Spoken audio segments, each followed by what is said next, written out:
Good morning, Azeroth. It is the 9th of May 2025. Grab your morning beverage and welcome to the stream. Today we'll be cracking on with our Bountiful delves, gathering up some crests, upgrading our gear so we can better tackle the underpin. Without any further ado, let's get stuck in.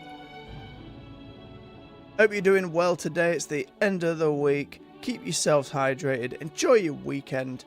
You've got this.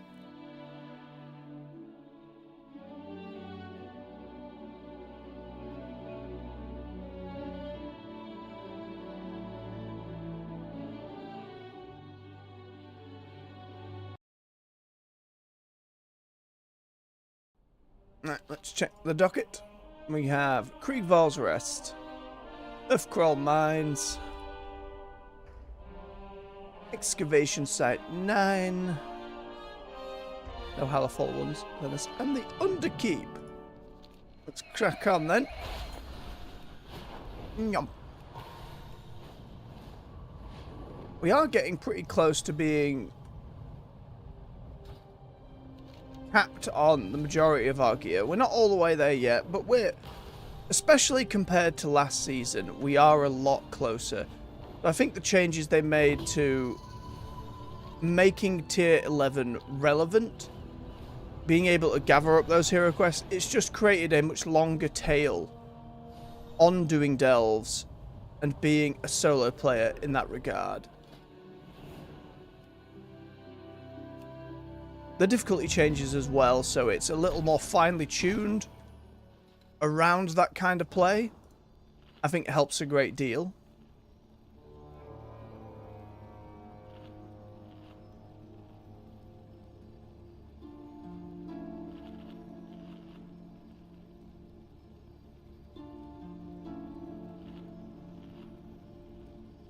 There we go.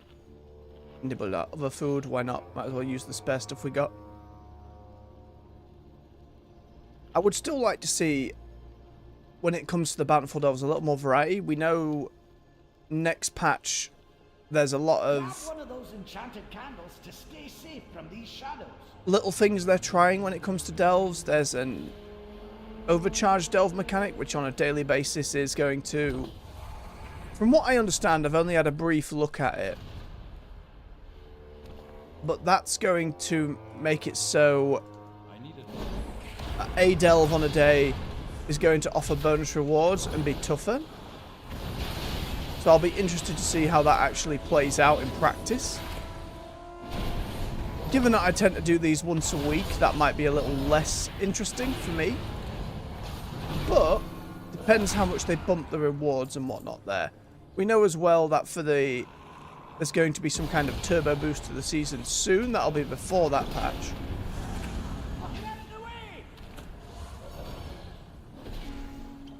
To increase crest drop rates and whatnot, make it a little more catch up.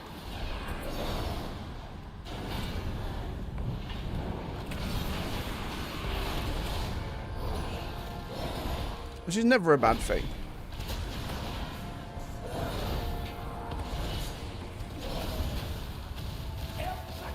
Ow? Oh, because I stood in it. Right, we're still waking up. It's okay.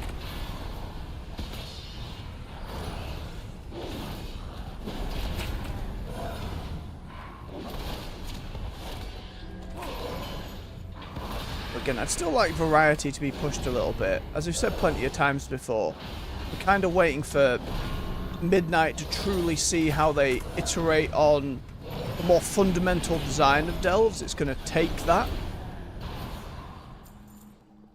So regardless of there being just some more like lightning-y buffs going on and making things a little more dangerous, I don't think that's going to do too much other than be a fun gimmick for a bit.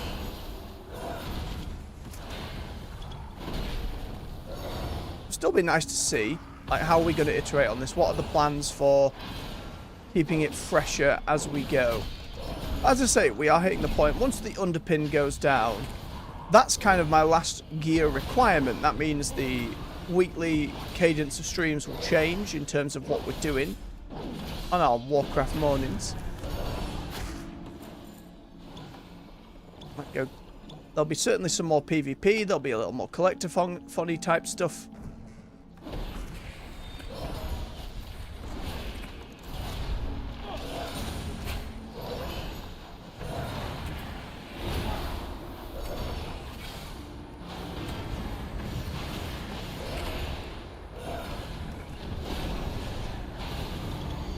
Well, I'm more just hoping that horrific visions gives me a chunk to do.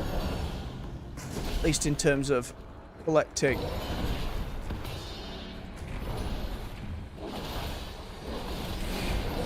They'll never use a button.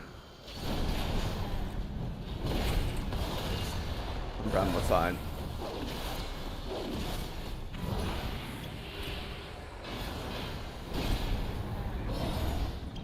We still got a lot of reputations to get through, but I'm less bothered by those. The Nightfall one, now knowing we can do a lot more of it daily, means that maybe at my own time, or we'll just work it into some mornings if it's just those free quests to go around and bob a load of Nerubians in the schnoz. Just wish I'd been, maybe that's on me for not checking whether the quests were daily or weekly and just assuming because of how things have changed that blue equals weekly now rather than daily, because we just tend to get weeklies more than we do dailies throughout this and Dragonflight.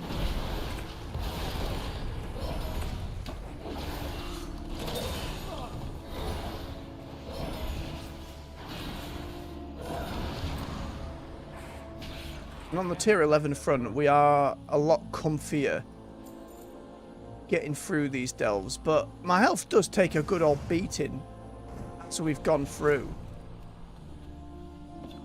Fantastic.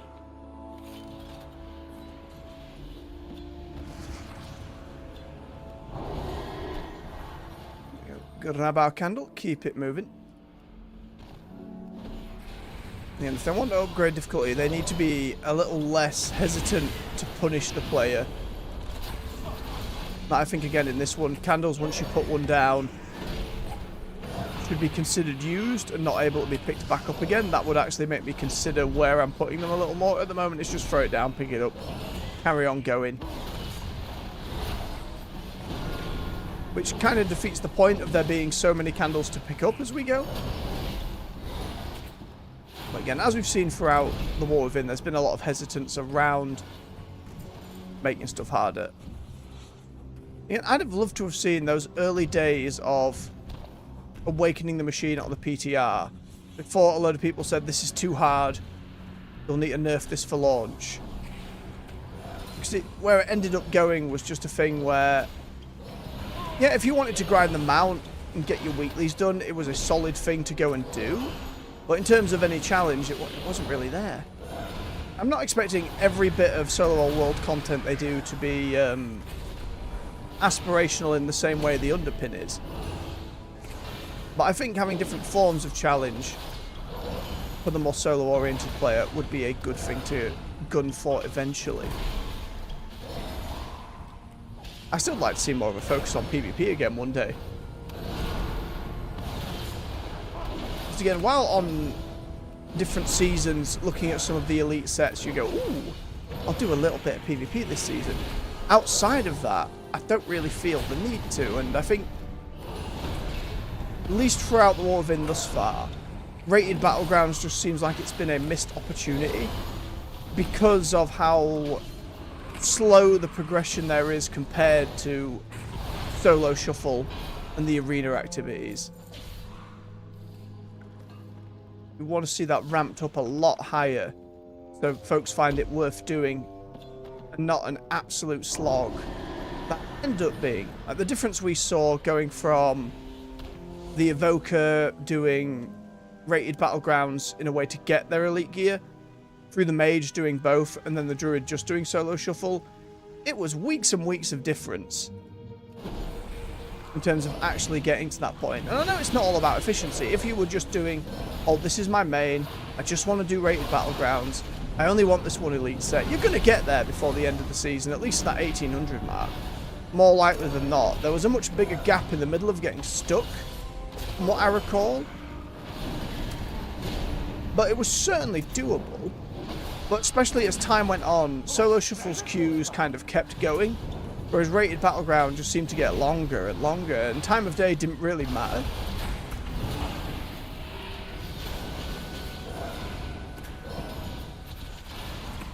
And I still think they could do a lot more to encourage the newer player base or folks getting back into retail to try PvP, especially at the earlier levels where you're not as overwhelmed by the sheer amount of moves your class and all the other classes you have to try and learn have. Because when we jump into PvP, it's a little bit like, oh god, everyone does kind of everything now to a degree, and there's so much to keep track of, and the in-game UI is not where it needs to be in terms of tracking all that stuff. We saw that with things like polymorphs. Anything that's like that transmogrifying effect for you, like one of your teammates, is not really shown to you through the base UI. We know with the cooldown manager and other things and more squigglies on the floor that they are pushing in that direction of more information for the player, but especially for PvP, we are a long way off where that needs to be. How many candles do I have? Hang on, I have 4. I can leave that one over there. We can start being lazy with our candles. I'm sorry, Brad, but I'm not sorry. It's fine. You can get stunned by the Ono robot. I don't know if at that point you start doing what they're doing with all the other events and stuff and reputations, which is slapping on some bonus transmog, bonus rewards in there as you go. Maybe having some stuff through PvP that you can loop all the way from the early game all the way through to end game. Because those honor boxes that drop for PvP, 9 times out of 10, not like 9.9 times out of 10, are utterly useless. Yeah, you get your marks of honor, which is good for your transmog collecting. Always want to be grabbing those. But the amount of time you don't get a crafting recipe, you don't get a bit of gear, it's mainly just those. And they get really... not necessarily, well, disheartening to a degree. It's just kind of boring. You want a little more of your time to be rewarded. And at the moment, PvP doesn't do that. You can't even really... when you compare leveling through quests, especially leveling through dungeons, PvP doesn't even come close. If it was competitive, with the amount of XP you get from other forms of leveling, and there were bonus reasons to do it, I think we'd have a much better grasp of how things are going at the end. But with all the recent talk and the interview they did about UI and add-ons and the future they think, and we know they have a PAX panel, I believe, this weekend, where they're going over, like, you know, past decisions, where the game's come from, where it's going, maybe some more player housing info. I'd love to see more info like that about PvP itself. I want to know how often people are actually using rated battlegrounds, what your internal numbers are looking like, what the plans are, because again, they've just been pretty stock silent about it. And other than rated battlegrounds themselves as a feature, this expansion so far, all we've really had is, oh, in Undermine there is a new arena, which is something, but it's not exactly a saving grace when it comes to PvP, is it? A new arena map at the end of the day caters to those who are still there, but it's not like that encourages new people, like, oh, I'm going to get into PvP because they've got a new map. Wow. You know what I mean? There was that old battleground where they were going to really go into the MOBA side of it. It had lanes, it had minions, all that kind of thing. Ended up getting scrapped. I can't remember which expansion that was going to be for. It might have been Battle for Azeroth. It might have been Warlords. But as I say, it got scrapped anyway. And I don't necessarily think trying to capitalise on a MOBA game mode within WoW would have gone over the best. They tend to take a long time on average. I know League's got like its what's it called? They have a queue option now that's shorter than a regular game. And obviously on Blizzard's side of things, Heroes of the Storm, by all reports, is doing fairly alright for itself in terms of folks playing it and being hopeful for the future of the game, which is lovely to see. I do have a soft spot for Heroes of the Storm. It's been a long time since I played it, but it was just a case of poor timing on Heroes of the Storm's part. You know, League and Dota were already established by the time it got out the door. It had to go through being remade twice. You know, where it was first the StarCraft mod, then it was pulled out from there into a separate game, but was still using all of the StarCraft assets and stuff, and that engine to build itself. And then by the time they got it to be its own thing, like, that industry had kind of established itself a lot more. Like, nothing was going to compete with League and Dota 2. And the approach to make it more casual and more objective-based, I still think was a fantastic idea. I just think it's really hard, and we're seeing that now with so many live service games that try and come out. The games that already exist are so well established, especially when you're playing with groups of friends. Like, it's really difficult for any game, especially in a competitive space like MOBAs, to compete with what's already there. In the rest of the industry, it's like your Call of Duties, your Minecrafts, your Fortnites. A lot of forever games are just eating up people's time. Which is fair enough, that's not begrudging to the folks who play said games. We've been getting slowly back into For Honor, myself. Some old friends who this weekend want to spend an evening getting back into it proper. And have a good old 4-player grouped together session and going through and taking some heads. And I think in For Honor's case, it is a pretty unique game. There's not too much like it, even within similar genres like your Chivalries and your Mordhaus. But when there's so many games to necessarily choose from, it's not like we're going, oh, let's go try this new 4-player game. All this game's just come out on Game Pass. Let's all download it and give it a go. If it's not a surefire bet, it's difficult to get people in.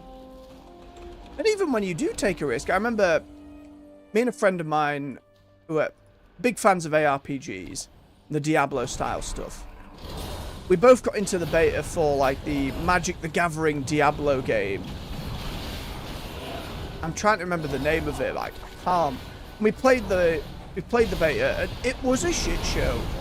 It was buggy, it had poorly done aspects of its combat, it had weird phasing things, it had so many bugs in terms of completing quests and grouping up. And we got like a day in, started a little the next day, and then we're like, yeah, we're not gonna. And then before the game even got to release, it got cancelled and shut down. So even when you want to take that risk, it's not always going to be there. And don't get me wrong, it's still good to see companies taking those risks. I think a best example of late has been Clair Obscura Expedition 33. Because again, seeing the popularity of that game has been really interesting, especially someone who doesn't know much about the turn-based RPG side of things. You know, it's not been a genre I've really engaged much with. And I think we said it a bit yesterday, but Square Enix so often being like, oh, this is the game people want. They don't want turn-based strategy. We're going to try and change things up with Final Fantasy 13, Final Fantasy 15, and then 16. All went pretty far, and increasingly far, in being very different from a turn-based strategy game, to the point where 15 and 16 especially are not turn-based games at all.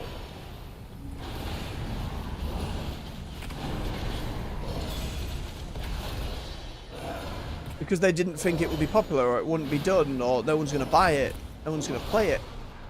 And Clair Obscura just kind of flies in the face of all that, has iterated in different ways to make the combat more engaging when that was, you know, a problem from Square's eyes. And have managed to do really, really well. I'm genuinely really excited to get into that game later in the year. And we're still going for Avowed, we've still got Doom coming up, Night Rain thereafter. But Clair Obscura is certainly something that's high up on the list to get to. And yeah, that, I find I was curious about it initially. You know, the release footage looked cool. Like the pre-release footage, rather. And there was still that hesitation of, oh, it is a turn-based game, though. Maybe this isn't going to be for me. But when it comes to story, art style, voice acting, music, all that jazz, it did a really good job of selling itself, both being on Game Pass day one and for being... Apparently it's doing pretty well on PlayStation as well. And even PlayStation's like official channel on like YouTube, their like PlayStation Access channel, has been sharing Clair videos and interviews. I think from the development team, which again it's a new team, it's pretty small from what I understand. I don't know what else they did prior, but it's not the biggest of teams. I went the wrong way. Of course I did. For them to get on Game Pass, have Microsoft do a showing of the game at one of their showcase events, one of their directs, to then have Sony backing them elsewhere. Well, I forgot that did damage over time. To have Sony backing them up as well, I think it's pretty impressive that they've gotten to that point. And as word of mouth continues to grow, as more and more people get it, that game's just going to continue to do well.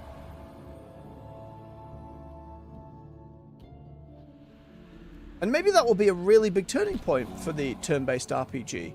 Maybe we're going to see a lot more companies, I'm just going to bubble through it because I'm lazy, take a risk with that genre again. And obviously you've got your Personas, and Metaphor ReFantazio was apparently fantastic. By all accounts that I've heard folks talk about that game. I'm sure it'll open up a world for a lot of folks who maybe never got into turn-based games, to go and try more stuff. And I think that's a lot of the joy of a good video game, especially a surprise good video game, is how it creates new fans of an entire genre. You know, Baldur's Gate 3 did a similar thing. Got a lot of fans into RPGs and D&D on top of that.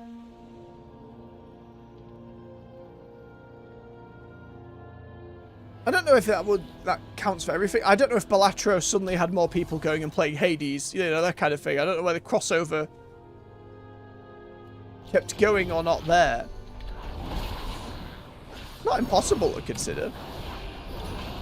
Certainly, I'm sure your Steam recommendations at that point, or whichever platform you're on, start changing around the hours an individual might have put into Balatro, as an example.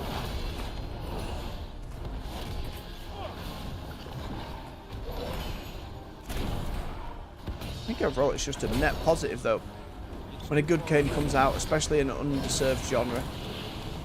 I always go back round to RTS, because there was the Kickstarted Stormgate, which was trying to do its own StarCraft-y type thing, which has had a really rough time in early access from what I've been keeping my eyes on. And I'm excited by that, and they've reworked their campaign recently, but they're still in early access. That'll be a 1.0 I look forward to trying on the channel. I hope it just continues to grow. You got No Rest for the Wicked doing something similar. They're also going through the ringer a wee bit. Talking now about doing away with, because theirs is like Diablo meets Dark Souls on a very surface level.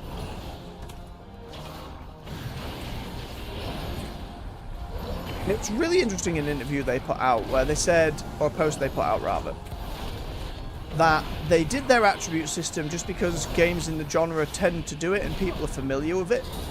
But both from their internal testing and from players playing would make build mistakes that made them really weak. Like a level 20 character would have the capabilities of a level 1 character. And I thought that was really interesting.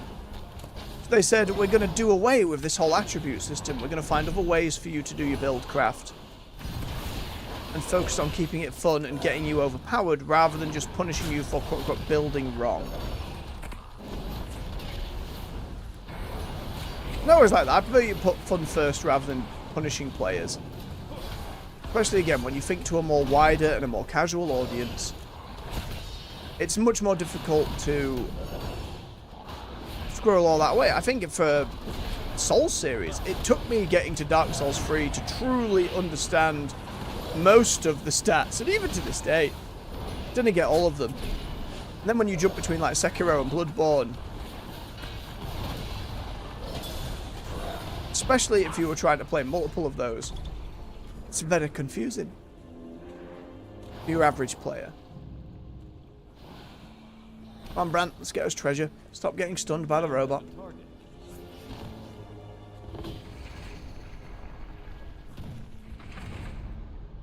All of our underpin dudes. No Delver's Bounty map today yet. Let's see. Key for release. We finished our Delver's journey. It's interesting that it keeps giving me the mythic stuff. So I suppose if you are doing your mythic runs as well as your delves, this feeds into that loop, which is nice. Or maybe you get to this point in delves and you're like, oh, maybe I'll try my first mythic dungeon. Because I have got the key, as it were. Some bonus of those. Champion piece, that's fine. Right, let's get on to the next one. 3 more. We'll give us beverage. Make sure you're doing the same out there.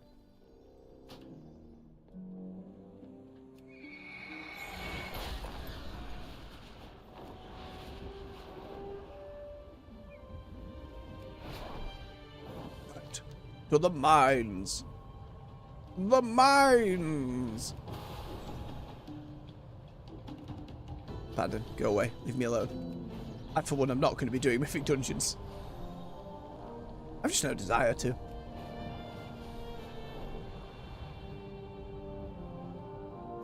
The idea of having portals to dungeons is somewhat interesting as for a collector down the line, but I mean, at some point, maybe they add, you get your mythic hero achievements and all of that kind of thing. Maybe they start adding a transmog set to it, and then I'm like, maybe. But even then, it would have to be pretty unique and snazzy for me to get to that point.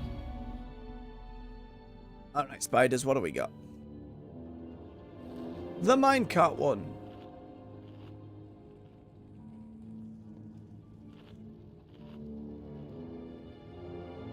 That big guy's gonna fall over, judging by that pot of gold under his feet. Yep, back.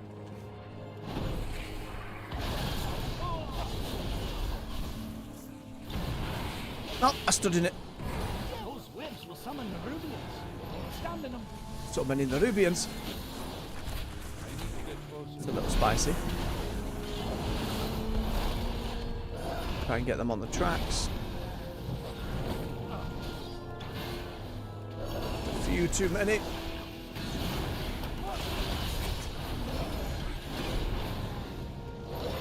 There we go. Oh, it just goes up and slaps Bran. Poor bastard. I really don't like this one, though, where it just keeps spawning them to spread their webs. I don't like it. It's more annoying than it is amusing to deal with. It's too far away.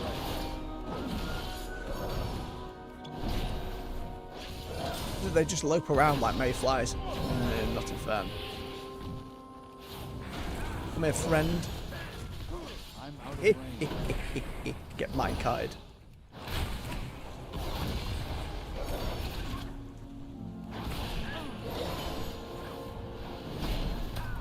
No calling your agent, thank you.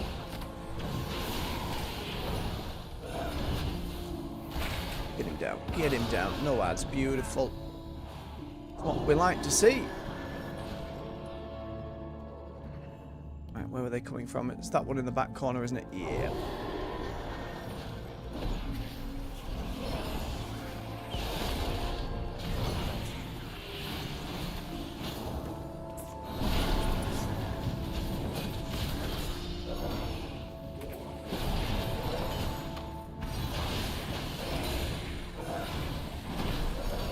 Much quicker with the way I've got it talented out. I'm not really spec'd for AoE.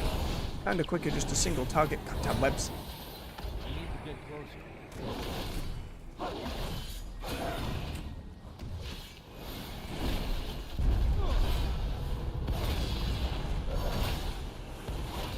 There you go. There's treasure close by.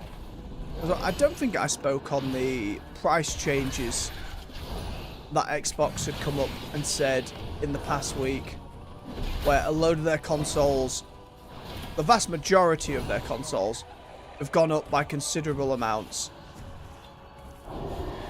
with that $60, $100, I think, in one case. Game prices going up as well. Even with Game Pass. I think Game Pass is probably especially with all these price hikes, the one thing that keeps Microsoft not even in the race. I think there's no credence in console war type rubbish when your competition does well, that only does better for you. Generally speaking, in creative spaces. Because you keep having to innovate on your products, you keep having to push the boundaries. But Microsoft now being more services than they are hardware, it offsets that a bit. So you don't have to get a console. Now xCloud and that kind of streaming works so well compared to where it was. They just added some TVs, the Xbox app, so you don't even need to own a console. You just pay your subscription and then huzzah, Game Pass. But I think that trend of Nintendo announced the $80 game, whole tariff situation, everything going on in the world continues to push prices, and people's expenditures are very low right now. It's rough times for the vast majority of people. I think it's inevitable you see Sony follow suit and do the same thing as well. Independent folks can probably get away with pricing how they wish. Claire Obscura, I believe, at retail is $50 rather than I'm out of range. $70, which helps. It means the AA and indie space has a lot of opportunity all of a sudden. No doubt in my mind that when GTA 6 eventually comes out, they're going to do the $80 at minimum. They will absolutely charge everything they can for what will probably be the best-selling game for years and years and years. Oh, son of a bitch! He's here! Hang on, we got to lock in for a moment so I don't get bodied. There's his music, you piece of shit. Ain't that a kick in the head, you piece of garbage. Try and take him some flat ground. I don't want to fight him up here.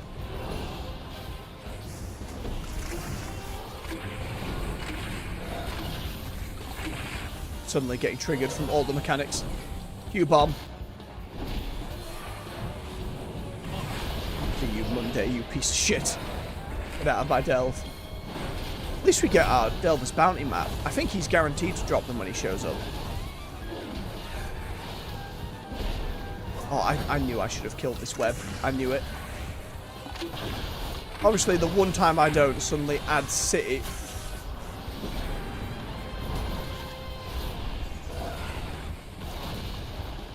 Oh yeah, let's get him hit by the carts. There's a good idea.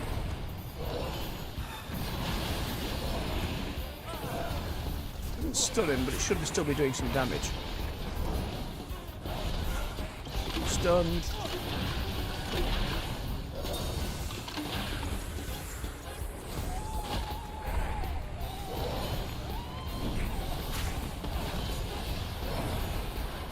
Bloody chitterer, leave me alone. I've got bigger fish to fry.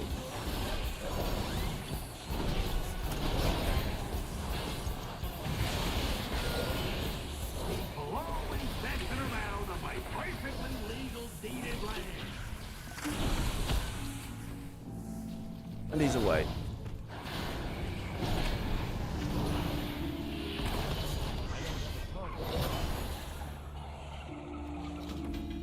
Hey, there's his map. Let's get that red.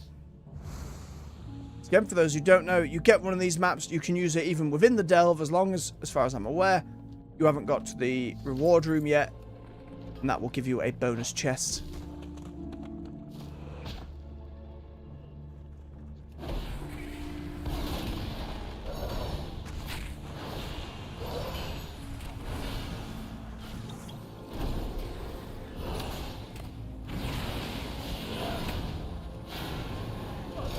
Get in my car's back.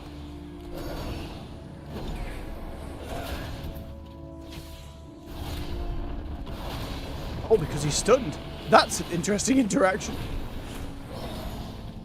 Oh no, they just stopped there. Never mind. Thought I'd broken something.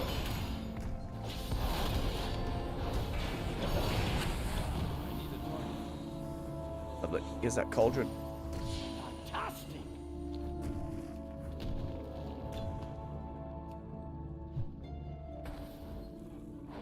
Alright, please do. And go.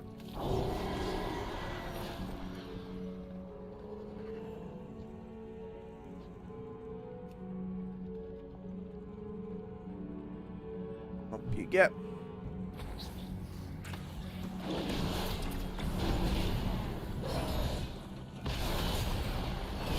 Look around.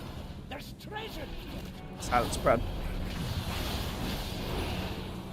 There might well be treasure here. There might well be some of those permanent chests that I miss. I always seem to. It's cracking on though. Get out of it. And again.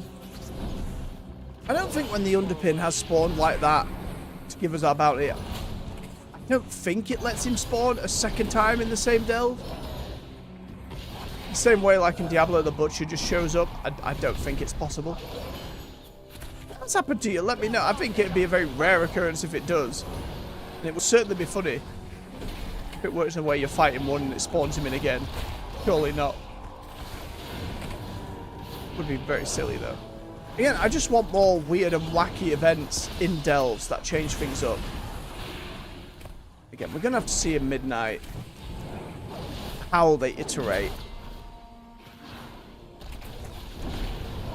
But having the pinnacle boss of delves, for lack of a better term, I don't know what they officially call it. And they started by calling Zekfia the secret delve boss, and he's really not a secret. You know. Story leads you to him.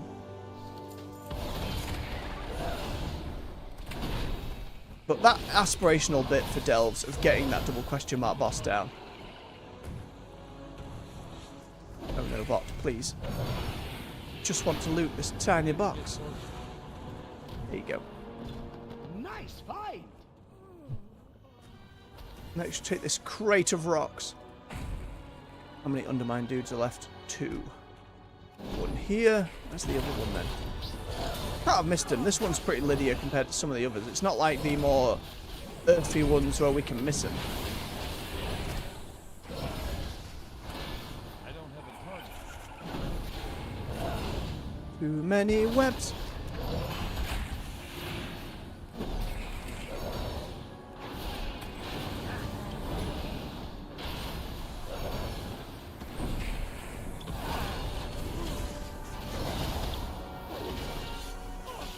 Stand on the tracks, please.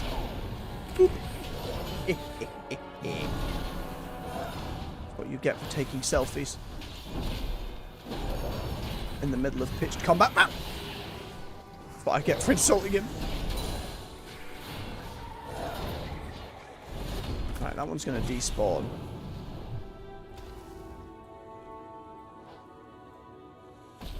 Come on.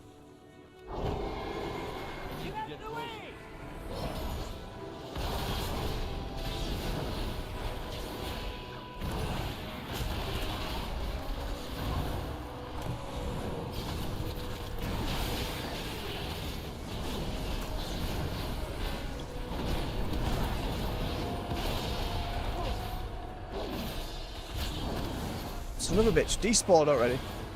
You were standing on webs, so I know you're going to despawn.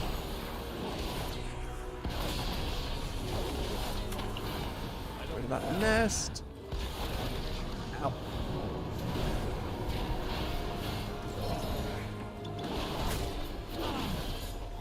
Because I feel like for the highest bit, I don't know how many people go into their upper mythic dungeons and are resting on their laurels, as it were. It certainly seems like we've gotten to that cozy point for tier 11 delves, where we don't really have to worry. And I think for what again is the pinnacle of that solo stuff, should probably not be the case. I thought you cleared a path, miner. What is this? He didn't clear a path at all. He lied.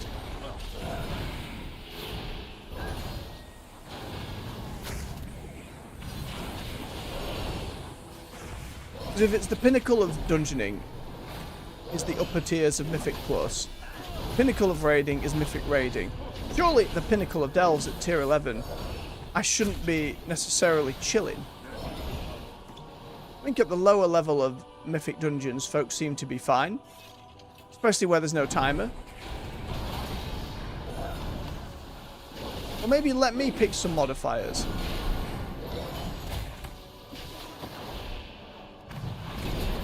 Some built-in hit the button, make stuff harder, gain more loot.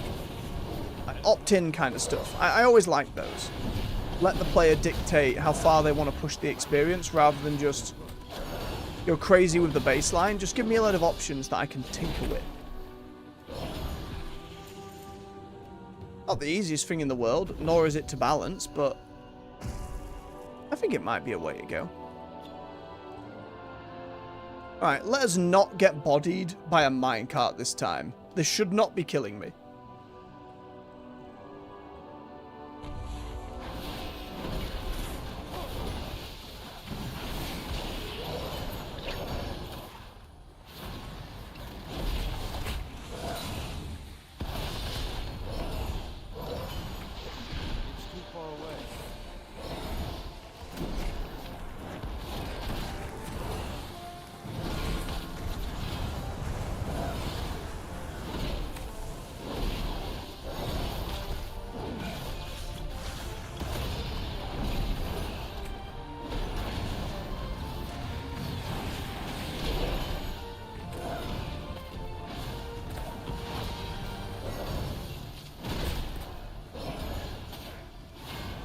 Actually, just a tiny bit on edge because I don't want him to kill me.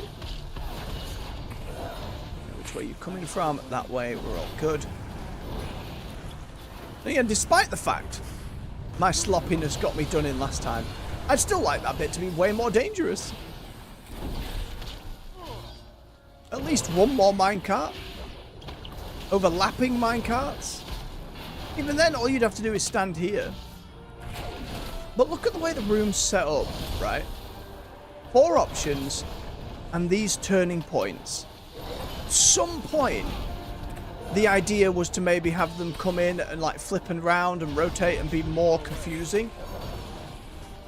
Not maybe confusing is the wrong word, but more for you to consider. Right, it's going to change this way, it's going to go that way, one's going to come this way. Will it change? Will it not change? Maybe they just ran out of time. Again, that's why I give them the benefit of the doubt. As Delve's, you know, first outing into the game as an endgame pillar. But that means you've got to hope that going forwards they push it more.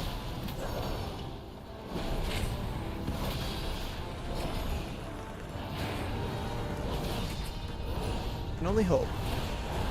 And we'll see. We'll certainly be doing delves into midnight. I don't see any reason why I wouldn't. Down you go, General. Azarbrand. Ding. You leave Bran alone. Got to open up our booty.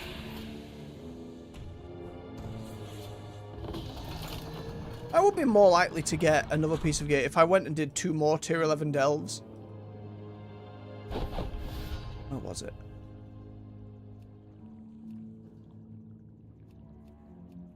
How did I check that? Surely there's a delve.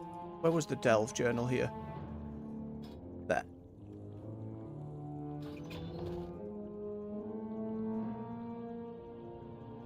Eight runs. Yeah, I'd have to do a few more.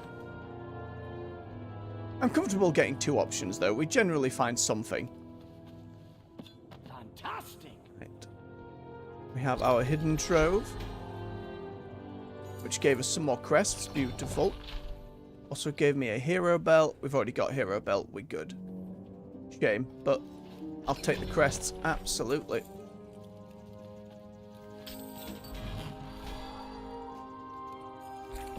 That's more like it. And even more crests. Out we go.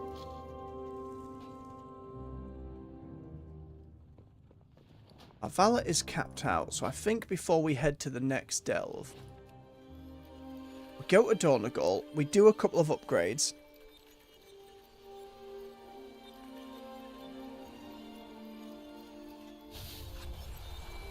Then we head on down to Ashkahet. Take a quick bio break. Then we get our other two done.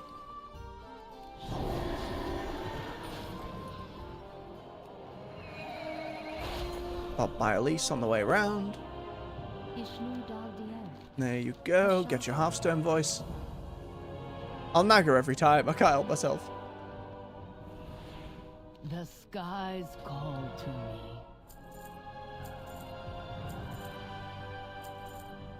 Nah, I stopped the warbound bit, but it's fine. Our bank's pretty full as it is.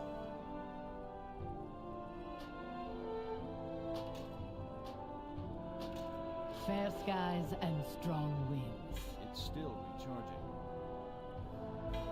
I offer you my aid.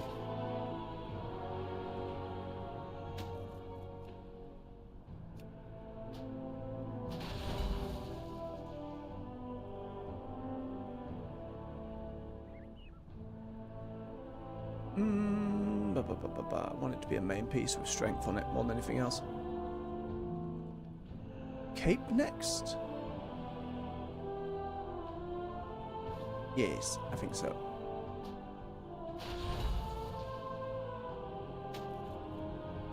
Cool. And then in our next delve, we should then get enough for that.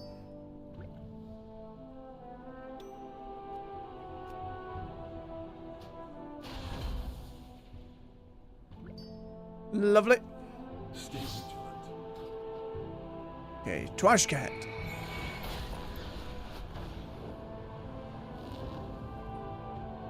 You shoot quick like that. It always gives me that line from Gandalf, Lord of the Ring. To the Bridge of Khazad-dûm. And then we run. It's how quickly Ian McKellen said that shit. I love it.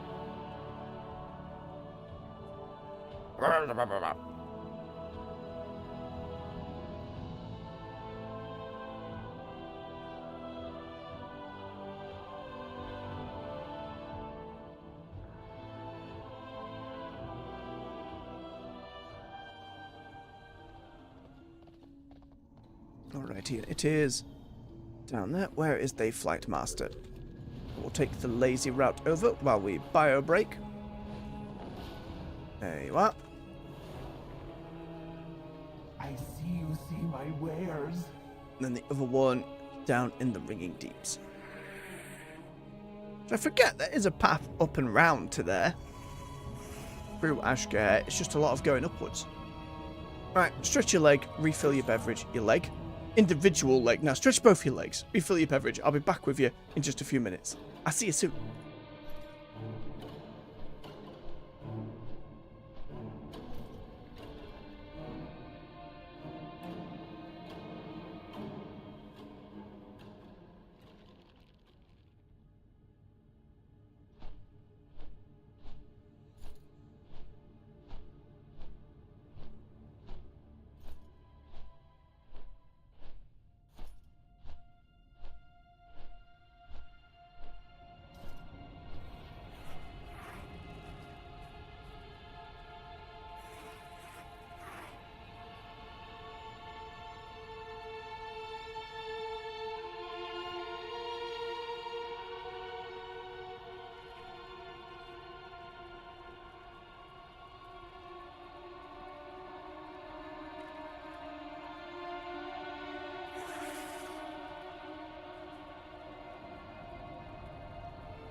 And we're back. Thank you for your patience. Oh, let me get set back in. Highest quest game. What this? What does Nizrek want? Probably going to be like go do story mode, but I already did that on this character, so what could he... Excellent. Time to get to work.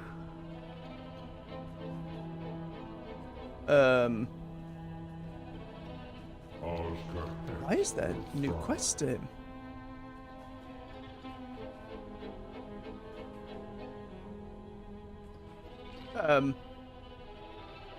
Sure? I'm gonna grab these to maybe do them on Tuesday stream. Why are there just some bonus side quests that were left around? I thought I did all the side quests in. Hang on. Don't ruin my cover.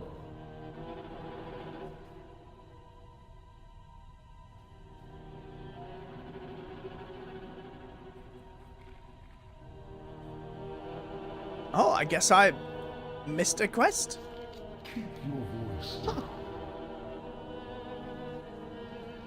No doubt you recall the assassin that sought to end me when last we met on this spot. If it weren't for your intervention, I would not be here now.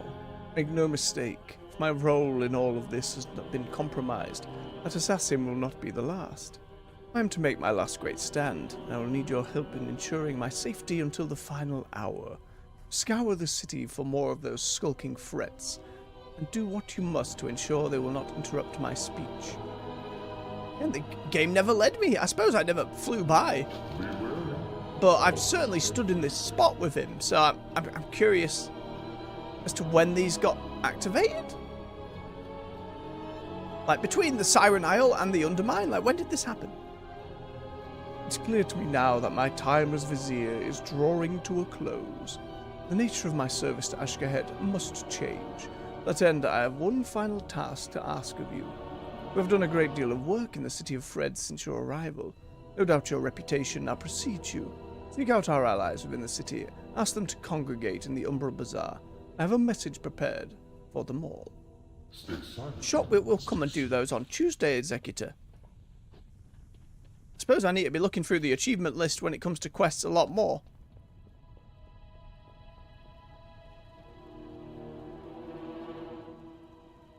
That's just like the world quests.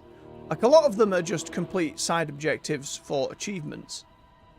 That's the only quest line left, other than the Earthen Heritage Armor one.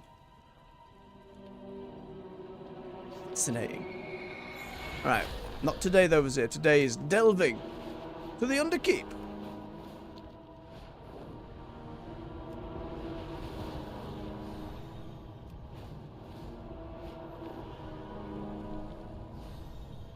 Which I always forget where it is. There we go.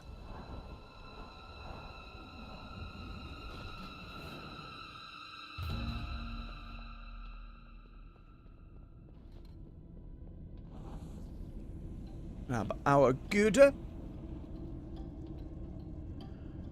It's a nice day out today, of Rare, by the way, and I try more often to get myself outside touching grass a wee bit. It's been a long time. Local deli here has been here most of my life. When I worked as a greengrocer, I'd frequent it fairly often, but in recent years less so. In the past month I've been going in more, and they do their sandwiches on truly gigantic pieces of bread. I think the most stereotypical you find here in the UK is like your meal deal sandwich that most folks will recognise immediately. If you're not from the UK, you're like, what the hell is he talking about? If you are, you know immediately. But comparatively, deli stuff fantastic. They've had a sandwich that I've been getting called the Italiano, which is jam-packed.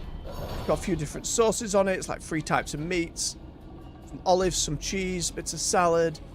I'm not usually a big fan of olives, but something about it all being mixed in is nice. I'm going to try a different sandwich today, because there's so many options in there. The first time I want something in with melted cheese. Then when they're like, "Alright, what's your order?" Because I expected to be in queue for a little bit, but it was a fairly slow day.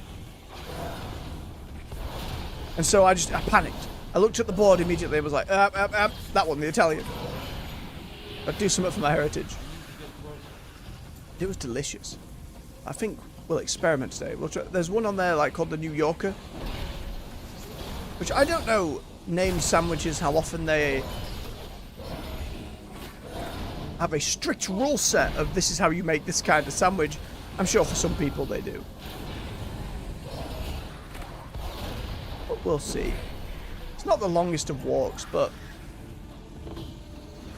you know, it'll be like 30 minutes or so.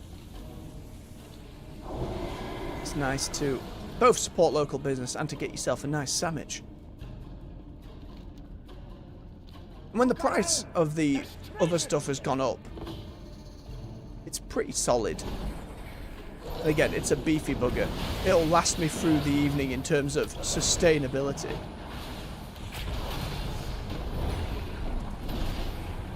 And as I said, because some friends want to try and get back into For Honor, by the time I finish the evening stream, it'll already be around 8 PM, a little after.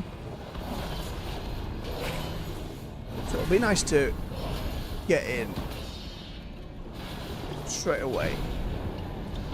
And again, my schedule's a little wonky compared to your average one, so I don't like keeping folks waiting. Especially when I don't really have much opportunity these days to play multiplayer games with friends outside of getting into the weekends. Trying to make the time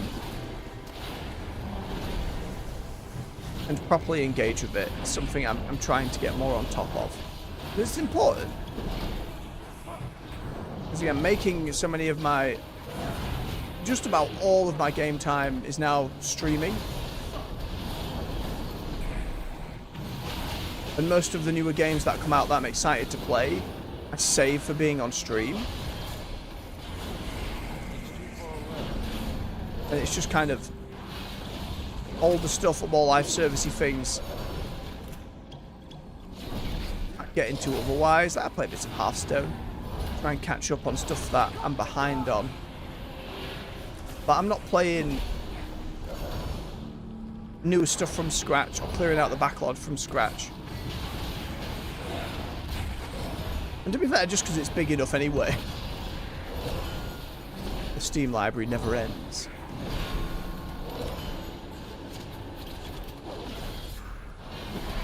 The enemies in this one spot, what happened?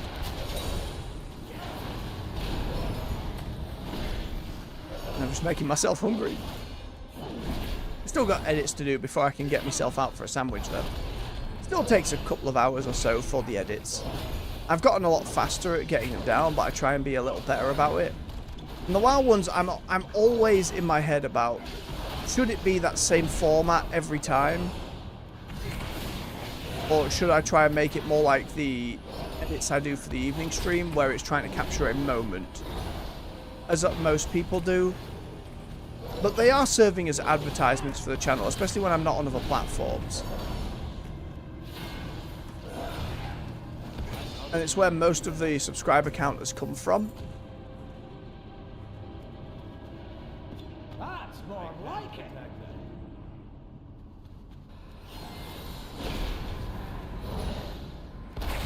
But it is a little disheartening to see a lot of smaller channels coming up around and after I started getting into the thousands category when I'm still under the 500 mark. But again, I think, as we've talked about before, that is more me treating YouTube more like Twitch than YouTube itself.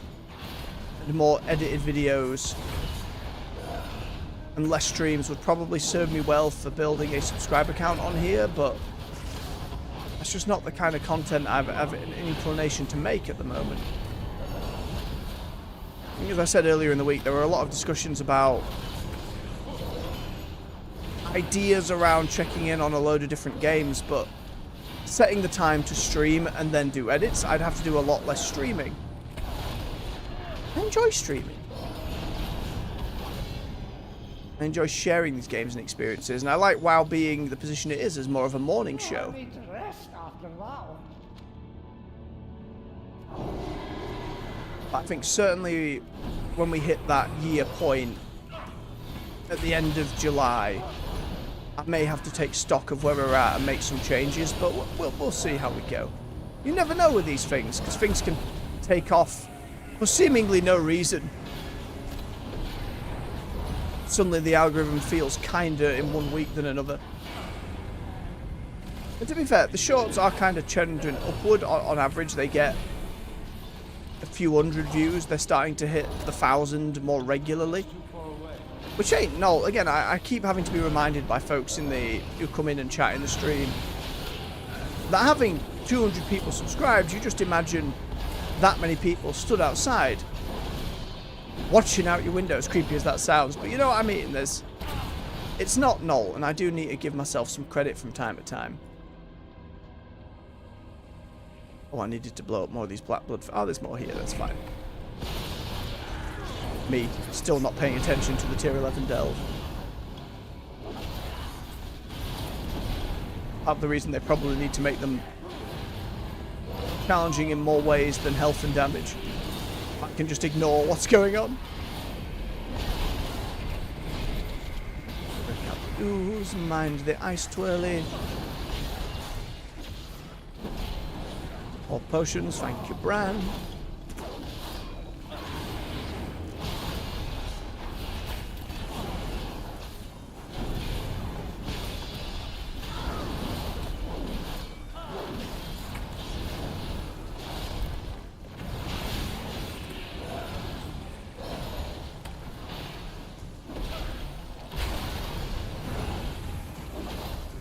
Lovely. Where's that scroll? I can't loot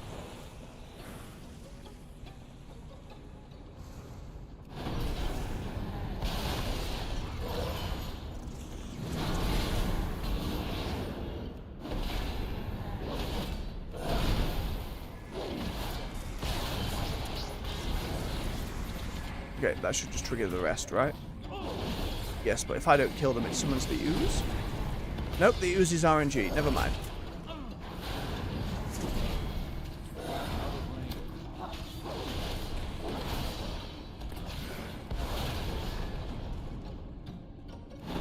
In theory, I should only have to blow up one in the corner. And go off and fight some other stuff. I need to get closer. Yeah, there you go. I'm out of range.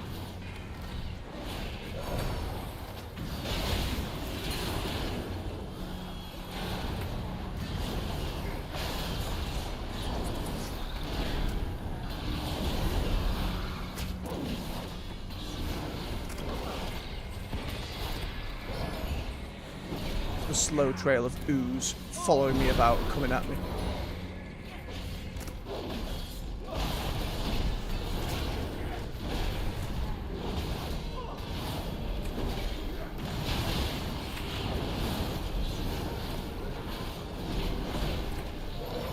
Drop your scroll. Give me it.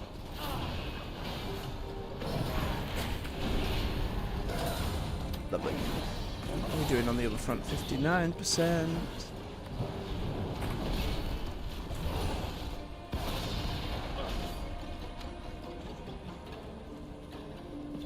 That's more like it. So happy, Bram.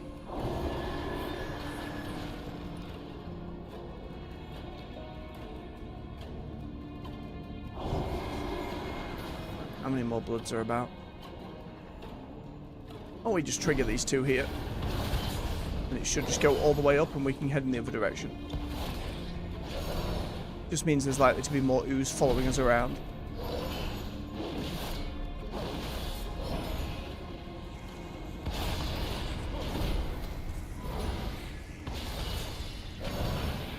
There is still an element of morbid curiosity about trying classic hardcore, but at the end of the day, for an MMO, I like the collecting and permanence of building up a character in a collection, so the prospect of just losing it all isn't a pleasant one. And again, as I've said before, the playing of classic WoW, I'm just not a fan of. There's too many little systems that annoy me and slow you down. Weapon skill, leveling up abilities.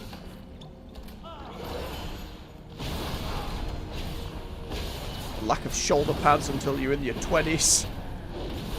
remember that being a really big deal back in the way. Like, oh, I finally got shoulder pads. The big thing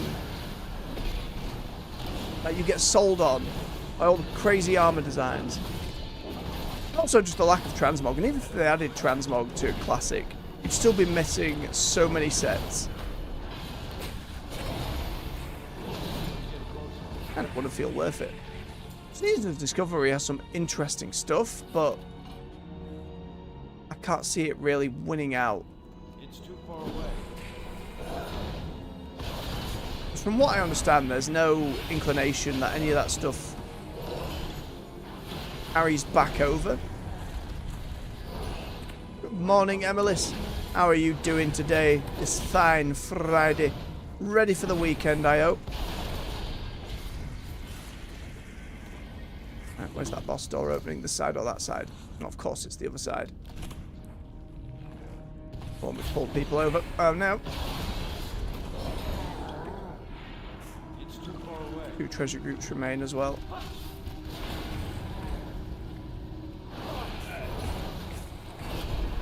Oh, Bran, stop pulling everything. Oh, bit spicy, bit spicy.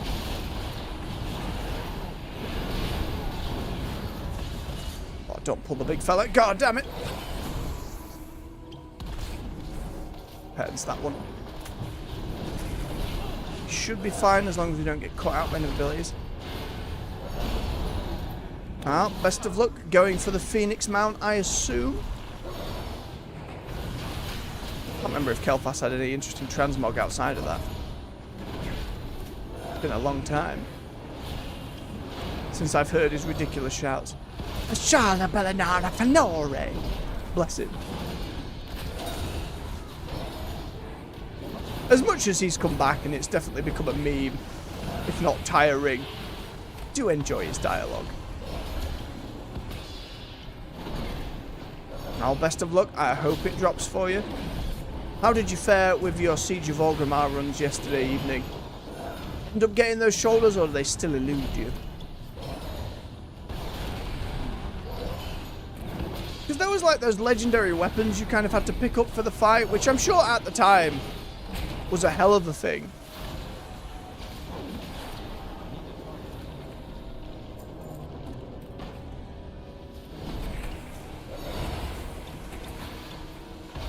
It does resurrect them, doesn't it? It's been a long time since I've seen that fight.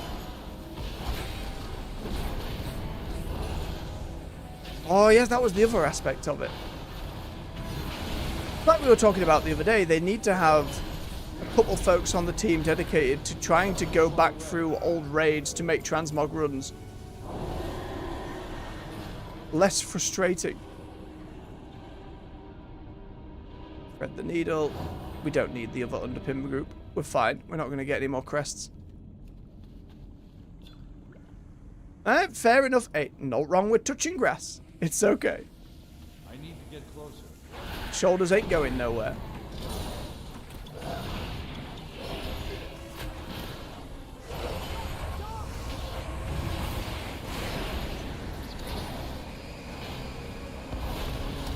Let's make sure we don't get killed again.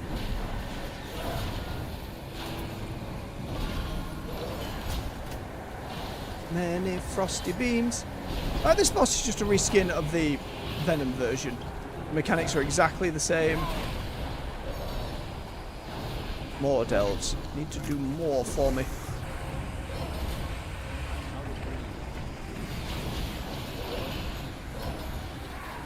And yeah, these ones twizzle instead of beam, but ain't much. Ah! Nearly. Nearly. Gotta shut my mouth.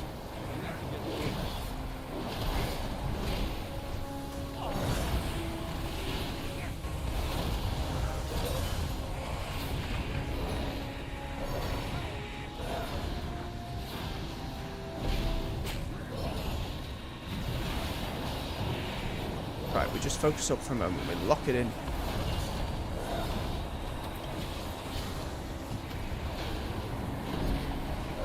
Necessarily think that's a bad thing, Emilis? Do you miss doing mythic pulse? I enjoyed them in Dragonflight. Hey, it's fair enough. If the game's fulfilling what needs you have, then I don't think it's a bad thing. And we've certainly got a lot of time left in the War Within. More catch-up seasons and mechanics to get folks back into Mythic Plus.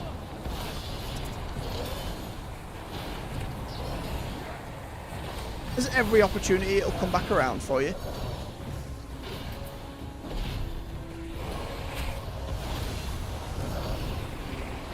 There's no real rewards I'd be chasing in there. It's more a part of the gear game, getting your Keystone Master achievement, that kind of thing.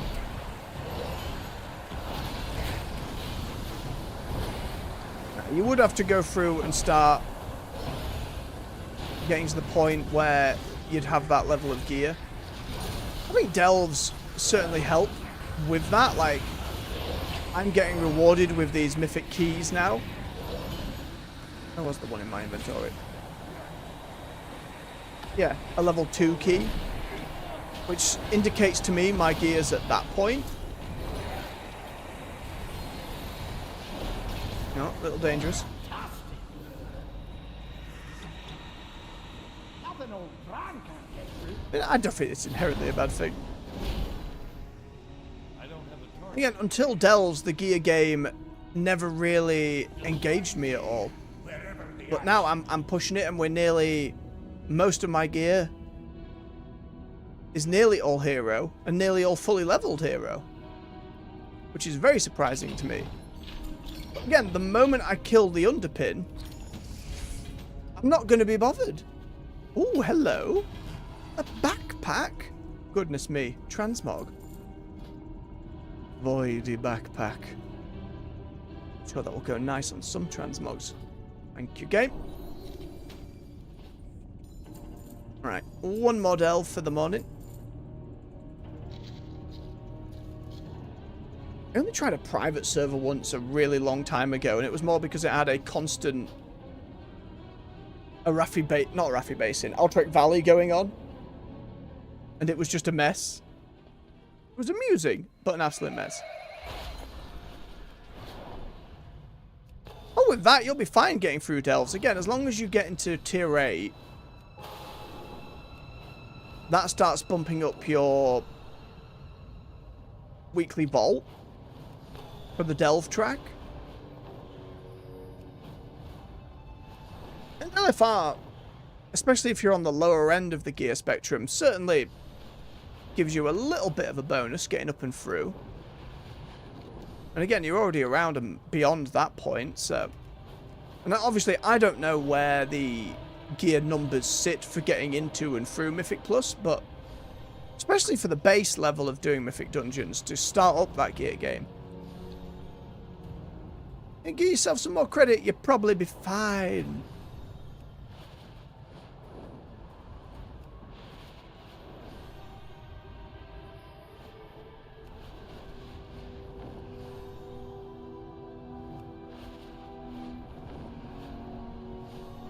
Killing delves on a tank does indeed take time. It's comfy, but it does take time.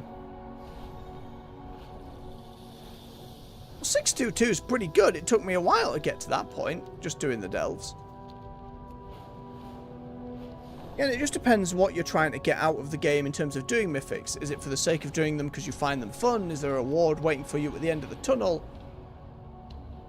Like, I don't think you necessarily need to rush yourself. I know mythics have a shelf life in terms of before the end of an expansion. But I still don't think that means you necessarily have to rush it. Or feel like there's a load of stress to, oh, I best get this done, oh no. Because we're still going to be in the War Within for quite some time. Right, and the biggest, besides the next .2 patch, player housing and Legion Remix are going to be the only things that do a massive shake-up. I still think we're a good ways away from next expansion. Yep. Right, to one of my favourites. I've already got all my gilded stashes, but we got to do this one more for a second slot in the Great Vault. Give me that Gouda, Bran. Give me that delicious cheese. Nom nom nom nom nom nom. And yet, it's meat on the pan. I saw folks getting pissy about in the next patch, there was something about not a new food buff, but a way that you can, outside of combat, regen your health. So you're not sat around or having to stock up on food buff. I don't know why people were annoyed by that. That seems like a great quality of life thing. Especially when you're leveling and doing ults and stuff. Just, oh, I'm outside of combat, I have no health and mana. Oh, I can just hit this button, get it back, and there's a cute little campfire animation and making a meal. That just seems a net positive to me. I don't know why it would annoy anyone. It's not like it's taking away your food buffs. They're not just going to delete cooking as a profession, from what I understand. But I don't get it. Whenever it comes to quality of life stuff, I don't get why people get pissy. It's not for you.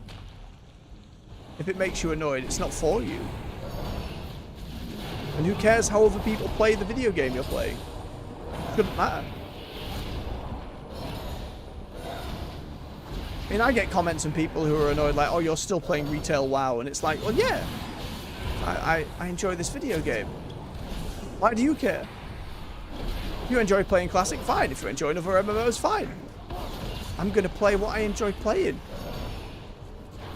What's it to you, miscellaneous commenter?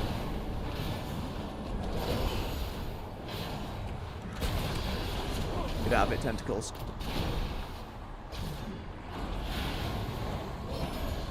More potions. Bring him down. Mine the black hole. Delicious. Go away.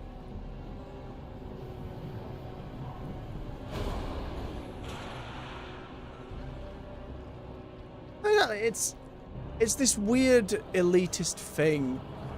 And I see more and more videos from folks talking about... Exactly, they are two different games. Completely different games now. And there's this weird sense of superiority and elitism about it, that I see folks make videos about their stories within Classic, and how they just wanted to go back to get a bit of nostalgia to play it. And they're met with folks who are so diehard and gung-ho about the gear game in Classic, and how you're meant to be playing. Again, it's always that adage, oh, you're playing the video game wrong. And it's like, even if someone is, what's it to you? Especially when they're not doing group stuff with you. And even if they are, like, sod off. Not everyone's playing their best every day. Not everyone's playing for the same reasons you are. We're not all trying to push number, always line go up. I know that's a different thing, but, you know, it has the vibe of that. And I don't get it.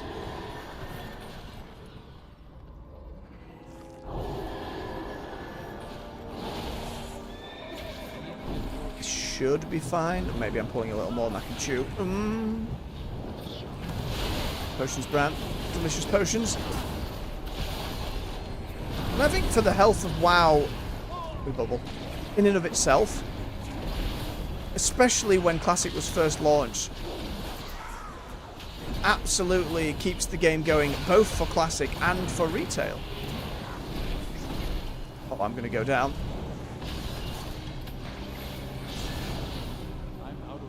That's unsurprising. Those seem to be the stories I hear about it, and it's just another avenue of, well, I really don't want to have to engage with that. That's why I'm less interested. It's not like they're selling it to people. It's not like, hey, come and play this thing in Classic. It's a lot of fun. It's, why aren't you playing Classic? Everything else is hot garbage. And you're like, wow, you're really selling me on the experience here. And I'm sure there are plenty of people who play Classic and just enjoy it quietly to themselves, but... it's always the loud, angry fuckers who make the situation worse for everyone, in all cases in video games. Ah, drat. I wish you the best of luck on the next one. You'll get there. It'll happen. Grab!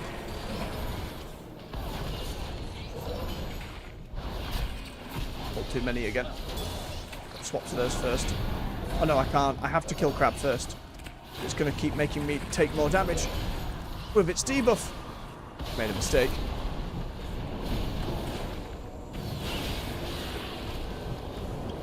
More potions, man, thank you.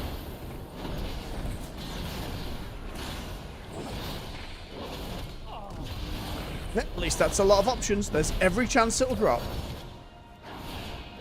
Such is the grind.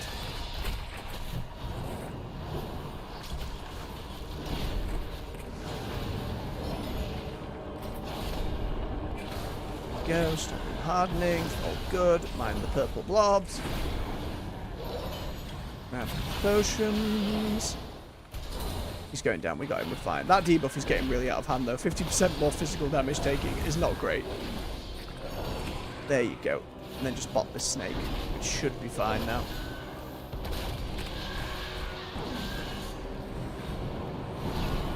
Thank you, T-Rex. Plus Fear's coming in real handy.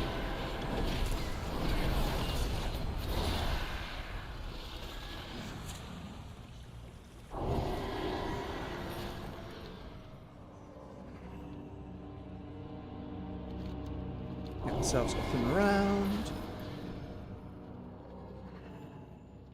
This still has to be one of my favourite delves. It's just having the old god stuff mixed with all the Titan stuff. It's fantastic. But a lot of the delves have ended up feeling somewhat similar. I don't like all of the Cobalt Underground Urban stuff because the like 3 or 4 of those all feel the same.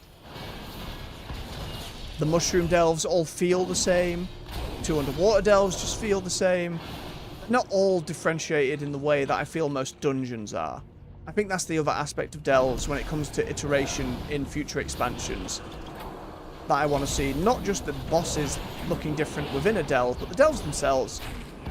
Like between this and the one in Undermine, they feel pretty unique. If you want to have it be a pillar of the game, like dungeons, like raids, there needs to be those differentiators. And while there are certainly in the years like dungeons that have been similar to each other, or dungeons that are kind of following on from each other, you know, all the series of the Blackrock dungeons were all in and about the same area, but they still felt distinct. You know, layouts and landmarks and that kind of thing. Whereas the delves that are set in the same area just feel like, oh, this is another mushroom cave. And because of the more, not procedural, but the different elements they can rotate in, feel different enough. But again, the problem is that we just have to wait and see where Midnight goes with it. If Midnight doesn't iterate enough on this foundation of delves, that'll be pretty frustrating, but there's every reason to believe they will. Oh no. I don't need all of the underpin fans dead. One there, this one here. I'm good. I'll just do the one and get moving to the boss. I just need to kill a couple of old goddy things. Yes, this delve, one of the versions of this delve can has the drills. I didn't like those drills. They just took ages. And I don't know why. And you had to do so many of them. That one's a bad variant. And the boss at the end with the goblin fellow. Again, it's another one that just wasn't threatening in any way. The eyeball one looked really cool. Even if it was a model used from Questing, it wasn't really used anywhere else. But it just kind of died. Yeah, exactly. The drills were just kind of shit. But time consuming, it was waves of enemies. You had to do like 8 or 10 of them. It was just unpleasant. Luckily, though, it's not always the drills, so I can forgive it, just because this delve looks so cool. Like, the actual environment you're in, I adore. I adore Old God and Titan stuff. I adore when they come together and they are fighting each other. I need to get closer.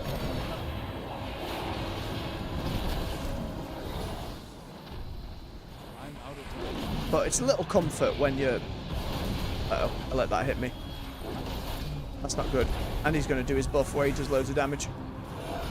Keep away. Get away from me. Don't touch me. Oh no. There can be a lot of mobs jumping you all at once. And that becomes pretty difficult. Oh, I missed the interrupt again. I was too far away. Okay, just taking a lot of shadow damage over time. We'll live.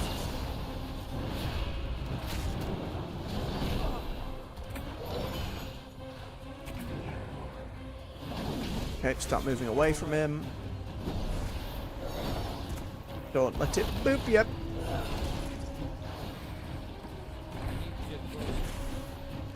There we go.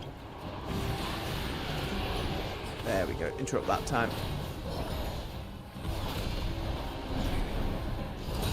We're halfway there.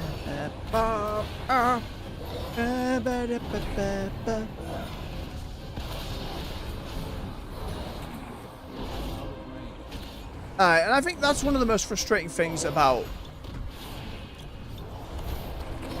trying to ramp up the difficulty of delves and stuff. A lot of that initial one is, oh, you need better gear, otherwise auto attacks are just going to kick the shit out of you. And that's always the most boring answer. And especially when you've got that many packs of mobs and just a couple of seconds, as you say, suddenly you're like, ah, my health is gone. Shit. And then I've had to pop all my cooldowns, so the next mob pack, I'm doing nothing. Again, my hope is that they just continue to iterate on delves and we get to a point where they are more often hits than misses. And I'm sure they've certainly got a lot of that feedback. No, stay away. This boss has a few things going on. It's just the interplay between abilities. If, when he made the ceiling come down, it targeted me more directly, and it did that at the same time as him chasing me. And if I don't interrupt the curse, it guarantees he catches me. Like that kind of thing. Make it overlap a little more. But there's our fourth delve for the day. What is this? Mr. Delver. Tiny Robert. One day, battle pets will mean something to me. One day. Maybe in player housing when I can set them all about the place. Maybe then. Ooh, a bit of transmog. It's another jetpack. Gross. Gross goblin jetpack.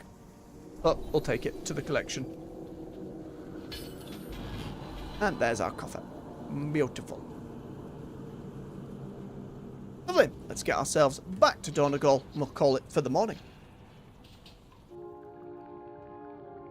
I do have these new quests from the Executor. Apparently a quest line I had just missed. And like my last War Within major quest line or side quest line, we'll probably do those on Tuesday. I'll probably do some side quests and profession weeklies. At that point, what am I doing? To the city!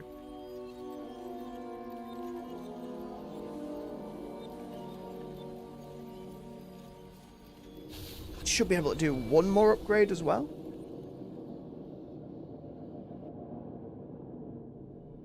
I need a target. Where are you? Yeah, we can do one more upgrade.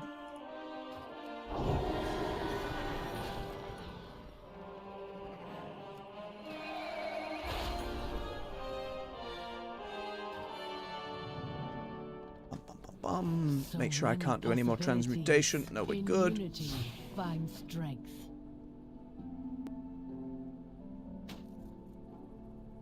We can get our braces to 6/6 hero. Very good. Did we get any of the others for the champion one? We did. Continue doing the ring. Brings us to 660. May you find what you seek. Well, that's the whole vibe, isn't it? I much prefer being chill about. I think the most aggro I get is probably when we're going for one of the elite PvP sets. But even then, I try and choke on my cough. I try and take it steady. Let's go by Garib and Tarib. I have calibrated. Not going to do my the weekly with him because the Robin bastard wants a null stone, so he can sod off. My thing. Oh no. Good luck, Emilis. You will get the drop. Hey, Invincible dropped. The others will get there eventually. It's just a matter of time. For now, though, folks, I will say... Get that in an Alt-Z very quickly. There we are. Thank you very much for watching. If you've enjoyed yourselves, don't forget to hit that like button. Help pushes the video through the algorithm so more folks come hang out, play some games with us. Subscribe for more content here on the channel on the weekdays. We're at 9 AM GMT with World of Warcraft and between 4 and 6 with other games. You can find playlists to all the other stuff we've already covered right here on the channel to binge if you're that's content. And Melis, I do sometimes. Hang on, before I sign off, I'll show you. Only if the colour scheme is one I want. So, last patch, I got these free. I got the Evoker one, because it was like Deathwing set, but shiny gold. We got the Mage one, because it was like, it was a send-off to Dalaran. I felt like it was important. It's a very shiny set. And then I got the Druid one, because I know a lot of people don't really like this set, but I really enjoyed it and think it's really cool. This season, a lot of the Elite PvP sets are like purpley golds in the same vein of the Mage one here, but most of the regular Conquest ones are gold and white, which is way more my jam. And for the regular Conquest ones, I'm in no rush because I can always go back and get those with Marks of Honor expansions down the line. How hard is it? It's time consuming.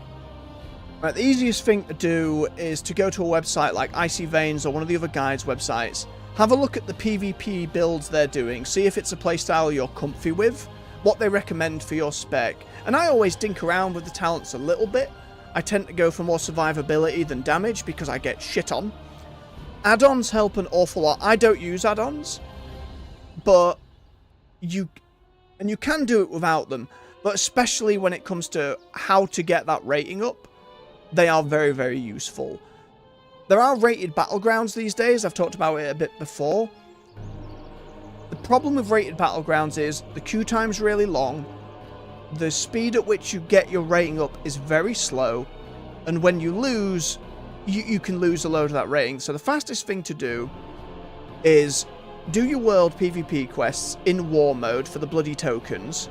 Grab up your honor gear. A bit of crafted PvP gear helps because the PvP item level bump for having it equipped is useful, and they're not too expensive on the auction house usually.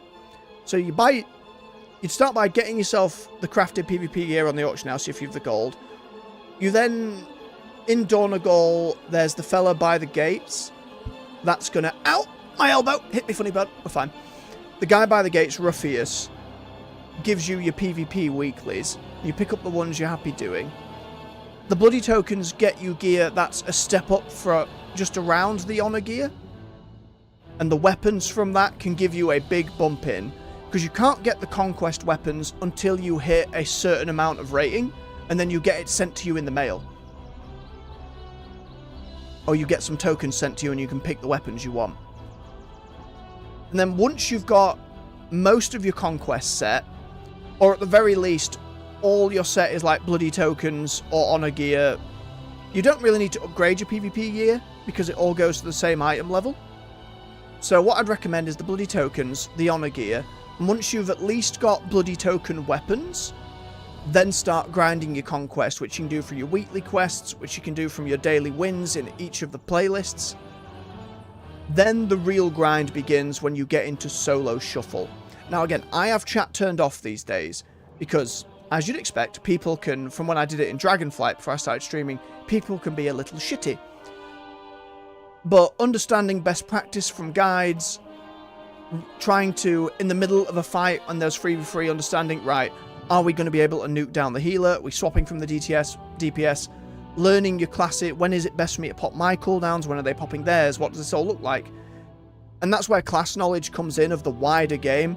I'm useless with that kind of thing. I'm not knowing what I'm waiting for or doing. I just know, oh, that monk's put his cocoon bubble up, the bastard, I'm going to swap target. That kind of thing. But going through solo shuffle, it doesn't really start penalising you for losing until you get to about the 1500, 1600 mark. Unfortunately, the best part of the transmog set, the shoulders, are at the 1800 mark. So if you want the full set, you'll get there. And so it does become a bit of a grind, especially when you get to that 1600 to 1800 mark. But if you go back on some of the playlists on the channel from around the Siren Isle and the patch a little before that, They'll be in the title of the days that I do PvP. You might be able to get it, because I think that was before you joined the channel. You'll be able to see some of my process. Especially, like, on the Druid, that was going through purely through solo shuffle on a spec I'd never really played before. So there was a lot of learning, there was a lot of understanding, there was some folks in the chat trying to help me as I went. Yeah, 1800 for the full set, and then if you want, like, the weapons, then it's 2100, which is a lot harder. My friend Cupid Stunt, who has been in the chat a few times and has commented and helped on plenty of videos, said that was a real grind. It took him the better part of the entire season to get the weapons, and he got them just before the end of that first season, which was like the Nerubian stuff, but in like a blue and silver colour, very Witch King-esque. But yeah, I think it is certainly doable. You just have to have that patience, and if you're grinding and grinding and grinding it, knowing when to stop for a day and to take breaks. In terms of an ideal time of day, it didn't seem to matter. So, you know, I'm playing first thing in the morning, and for solo shuffle, we found games relatively quickly. So, you've got to have patience with yourself, got to take the time to learn, focus on building up those bloody tokens and honor gear, practice in battlegrounds, do some arena skirmish as well when it's the weekly crest from Ruffius. And now there's a lot of catch up with honor, like honor and whatnot is capped, so at the start of a season, people's gear levels are flat. At the moment, those caps are wide open. So it will feel pretty crushing early on, I'll tell you that. In regular battlegrounds and stuff, there will be people in there just bodying you who you can't touch. Because they'll be fully enchanted, they'll have all their gear, they'll have all their conquest maxed out, and it'll be a nightmare. But battlegrounds are a lot of fun, I find, because you can find folks all over the spectrum when it comes to gear in there. And solo shuffle, the matchmaking for the rating you're at is pretty solid for when I've been doing it. And again, as long as you focus on getting those bloody token weapons first from the war mode vendor near Ruffius in Dornagol, that's a decent starting point for it. You can also take your PvP gear that's conquest to the catalyst to turn them into your set bonuses. That all varies based on what your set bonus does in any given patch and if you think it's useful for PvP. I did that. It keeps it, when you transfer a PvP set or PvP piece into a set item, yes, you get the set bonus, you still keep the PvP item level boost, but you tend to lose the versatility. And versatility is the main stat for PvP because it limits how much damage you're taking and gives you a little bit more output to other players. So bear that in mind. And again, a lot of, whether it's Icy Veins or another website, they'll give you some breakdowns of best practices, what they recommend for each class and spec, what hero talents they recommend. Again, I don't always follow them to the letter, but there's a lot to do there. I realised mid-outro there I went on a lot, but I hope that helps, whether that's yourself or others. So with all that said then, folks, much love, take care, enjoy your weekend, feel free to come join me later for the evening stream and some Avowed. But until next time, much love and bye-bye.